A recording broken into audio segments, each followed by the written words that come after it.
بسم الله الرحمن الرحیم. په تیر درس کې مو حروف لیکلي وو درې پورې. اوس راځو د هغې نه وروسته حروف شروع کوو. لومړی شروع د سین نه کوو. د سین د لیکلو طریقه داسې ده چې دا اول غاښی به د یوې نقطې قدر وي او دویم به د دوو قدر وي. مثال داسې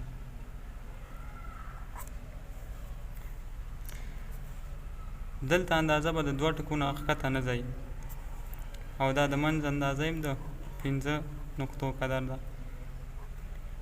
او دا ځای به یوه نقطه د دې نه ښکته وي. هر کله چې سین لیکئ داسې مو چې جګ کړه بیا ورته کوشش وکړئ چې دې ځای پورې پې واپس راشئ. دا به هم د 2 نقطو قدر وي.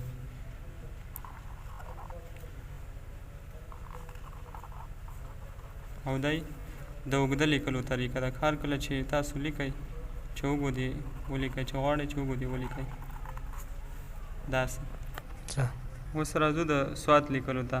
د سواد لیکلو طریقه داسې ده چې دا لومړی اندازه د 3 نقطو قدر ده داسې.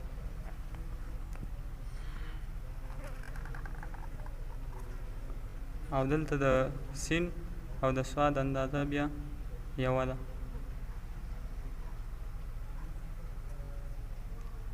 همداسې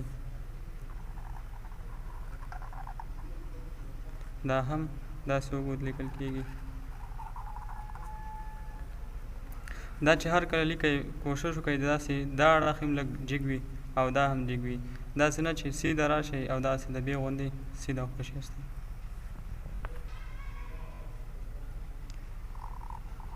نو دا د سواد د لیکلو طریقه ده.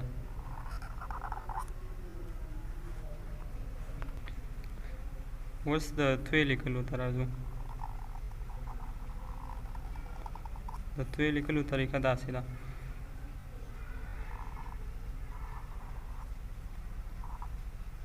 دوه نقطې به دلته وي او یو نقطه دلته راځي. نو دا د 3 نقطو قدر شو او لاندې اندازه د 4 نقطو قدر ده.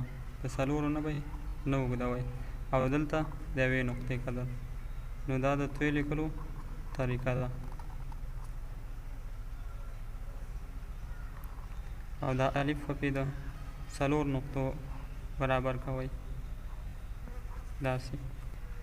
دې پسې عین لیکو.